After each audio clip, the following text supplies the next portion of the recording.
मृत्युंजय चौहान और आप मेरे साथ देख रहे हैं एसपीएन 9 न्यूज। एसपीएन 9 न्यूज में इस वक्त की बड़ी खबर की शुरुआत करेंगे भारत बंद को लेकर। जी हाँ, भारत बंद बुलाया गया है। आज से 2 दिन तक भारत बंद जारी रहेगा देश में। और भारत बंद का असर इसलिए बुलाया गया है क्योंकि कहीं ना कहीं विपक्ष केंद्र सरकार की तरफ से बनाई गई नीतियों का विरोध कर रहा है। लगातार महंगाई बढ़ रही है और जिस तरह से महंगाई भी बढ़ रही है उसको देखते हुए यही लग रहा है कि जल्द ही पेट्रोल डीजल के दाम तो आसमान छूने ही वाले हैं। इसी के साथ साथ देश में और भी कई चीजों पर इसका गहरा असर पड़ सकता है। हमने देखा है कि पिछले कितने दिनों से लगातार पेट्रोल डीजल के दाम बढ़ रहे हैं। एक हफ्ते में लगभग 6 रुपए से ज्यादा पेट्रोल के दाम बढ़ाए जा चुके हैं। देश के अलग अलग राज्यों में पेट्रोल के दाम 100 रुपए को भी क्रॉस कर चुके हैं। इसी के साथ साथ हमने देखा है कि एलपीजी के दाम भी बढ़ा दिए गए थे।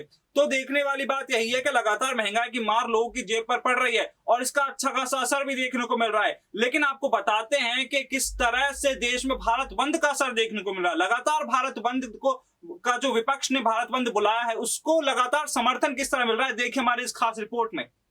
देश में भारत बंद की बात की जाए तो केंद्रीय ट्रेड यूनियनों ने एक संयुक्त मंच द्वारा राष्ट्रव्यापी हड़ताल का आह्वान किया है। इसी के साथ साथ ये हड़ताल श्रमिकों, किसानों और लोगों को प्रभावित करने वाली सरकारी नीतियों का विरोध कर रही है। वहीं अगर देखा जाए तो बीजेपी के 5 में से 4 राज्यों में विधानसभा चुनाव जीतने के बाद ये पहली ऐसी हड़ताल है जिसमें सरकारी नीतियों का विरोध किया जा रहा है। हाल में ही संपन्न हुए 5 राज्यों के विधानसभा चुनावों में बीजेपी ने 4 राज्यों में शानदार जीत हासिल की थी। वहीं इस हड़ताल में बैंक कर्मचारी भी हिस्सा ले रहे हैं। सार्वजनिक क्षेत्र के बैंकों के प्राइवेटाइजेशन की सरकार की योजना के साथ साथ बैंकिंग कानून संशोधन विधेयक 2021 के विरोध में बैंक यूनियन हड़ताल में शिरकत कर रही हैं। कर्मचारी भविष्य निधि संगठन पर कम ब्याज दर, ईंधन की बढ़ती कीमतों को मुख्य मुद्दा बना रहे हैं। वहीं केरल में भी भारत बंद का असर देखने को मिला, जहां सड़कें सुनसान नजर आईं।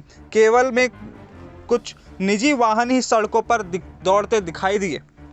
इतना ही नहीं, केरल में लोगों ने रेलवे स्टेशनों, अस्पतालों जैसी जगहों पर भी पहुंचने के लिए पुलिस की मदद की जा रही है। भारत बंद के दौरान आपातकालीन सेवाओं को भी हड़ताल से बाहर रखा गया है। केरल उच्च न्यायालय ने भारत पेट्रोलियम कॉर्पोरेशन लिमिटेड की 5 यूनियनों को हड़ताल में हिस्सा लेने से रोक दिया।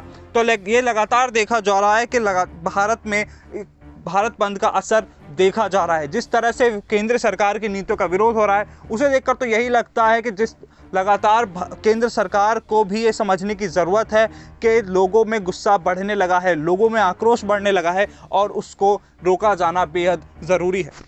तो देखा आपने कि किस तरह देश में भारत बंद को समर्थन किया जा रहा है। लगातार केंद्र सरकार की नीतियों का विरोध किया जा रहा है। पश्चिम बंगाल से लेकर के जिस तरह से बाकी कई राज्यों में भारत बंद का समर्थन हो रहा है उसे देखकर तो यही लगता है कि कहीं ना कहीं केंद्र सरकार की नीतियों के खिलाफ भी जनता खड़ी हो गई है और केंद्र सरकार के खिलाफ जनता का यह आक्रोश सरकार को महंगा पड़ सकता है। आप ऐसी तमाम बड़ी खबरों के लिए देखते रहिए एसपीएन 9 न्यूज।